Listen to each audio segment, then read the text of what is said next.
Mais pour les étudiants qui sont là, de manière très substantielle et succincte, quelle est la différence existe-t-il entre droits de l'homme et liberté publique? Où se situe donc cette différence, s'il y en a? Okay. Les deux concepts sont complémentaires. C'est-à-dire, l'une est perpendiculaire par rapport à l'autre. C'est-à-dire, on trouve la notion de liberté publique au-dessous des droits de l'homme et parfois on trouve la notion de... Je veux être plus clair. Qu'est-ce que je peux entendre par là, s'il y a une différence entre les deux? Pour les étudiants notamment qui sont là, parce que les étudiants ont besoin quand même de comprendre certaines notions développées dans le cadre de votre mémoire.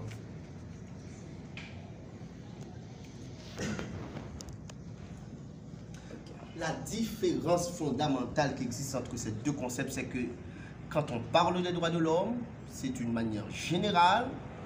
Il y a de ces droits certaines catégories de droits de l'homme qui n'ont pas besoin d'être reconnus par l'État. L'État, comme entité politique, est là pour, pas légitimer, je ne peux pas même dire légitimer, mais l'État ne peut pas faire autrement. Par exemple, la question du droit à la vie. On n'a pas besoin d'un État pour dire que vous avez droit à la vie. C'est déjà là. Donc, c'est des droits en vertu desquels l'État a une obligation de ne pas s'intégrer là-dedans, de ne pas s'ingérer là-dedans. Et les libertés publiques, c'est des libertés qui sont consacrées par des textes. Et à ce moment-là, c'est l'État qui est venu pour légiférer, pour dire que tel droit est protégé par tel texte. Par exemple, par la Constitution. Mais dites-moi, donnez-moi 2 ou 3 libertés publiques. Liberté d'expression. Ouais. Et liberté d'expression. Le document clé, c'est la Constitution, parce que j'ai dit au regard de la Constitution amendée. Deuxièmement, plusieurs auteurs. Non, je ne suis pas d'accord parce que la Constitution, c'est un document officiel. Non, la Constitution, c'est un document officiel. La Constitution, on peut analyser un texte de la Constitution, mais à partir de quoi? On ne peut pas analyser le texte à partir de ex nihilo ou à partir de rien. Quel auteur que vous avez utilisé, quel auteur avez-vous utilisé pour analyser les textes de la Constitution? C'est ma question. Nous regardons les pensées de Cicéron, les pensées de Max Aurèle, ainsi que les pensées de Karl Marx. En quoi ces pensées-là me permettent d'analyser ces concepts à travers la Constitution? Les pensées de Cicéron qui disaient que la liberté publique, c'est la fin de l'État. Et pensée de Max Aurèle qui dit, même si les dieux ne s'occupent nullement de moi, je sais que je suis raisonnable, que je dépatrie.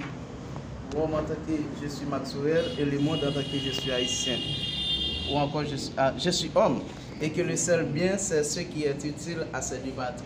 Vous pensez que vous êtes en train d'analyser le concept des droits de l'homme et des libertés publiques sans aucune référence de manière substantielle de l'approche de Hobbes, de l'approche de John Locke, c'est des classiques.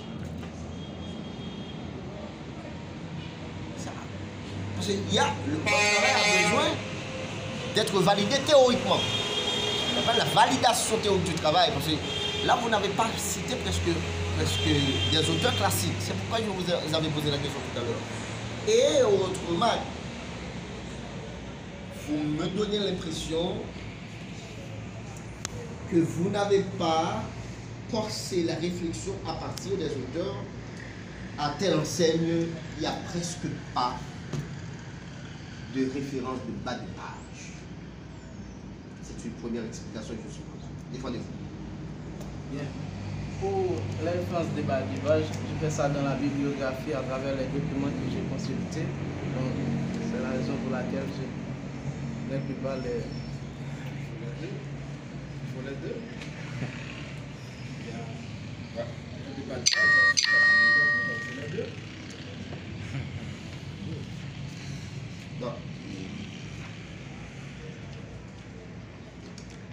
beaucoup de références historiques. Mais vous savez que les références historiques, c'est important. Je ne peux pas les minimiser, mais j'aurais aimé beaucoup plus la capacité de dépasser ces expériences ou ces éléments historiques. Pour dire qu'à partir des éléments historiques que nous avons pris comme référence, nous avons estimé que notre réflexion doit être articulée à partir des points suivants. J'aurais aimé voir une progression comme ça dans le mémoire. Oui.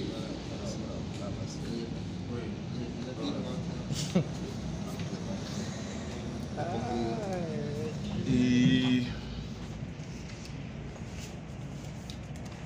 oui, monsieur l'impétrant, et je suis de retour. Donc, pour moi-même, votre travail n'est pas scientifique.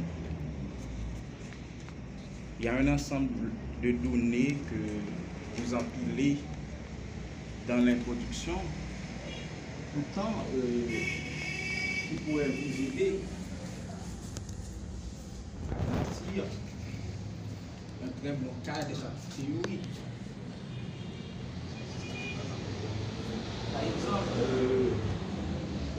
l'objectif de recherche, l'hypothèse de recherche, la division entre la structure du mémoire.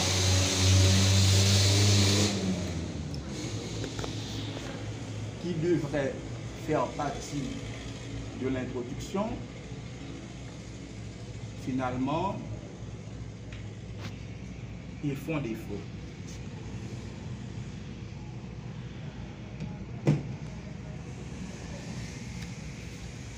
Entre autres, je redis, pour moi-même, en tant que professeur de méthodologie, je n'ai pas le courage d'entériner votre travail. Parce que votre travail n'est du tout scientifique. D'ailleurs, dans votre travail, il n'y a pas un corpus théorique. Un corpus théorique. Et deuxièmement, il y a un ensemble de concepts que vous ne définissez pas. Et deuxièmement, vous ne dites pas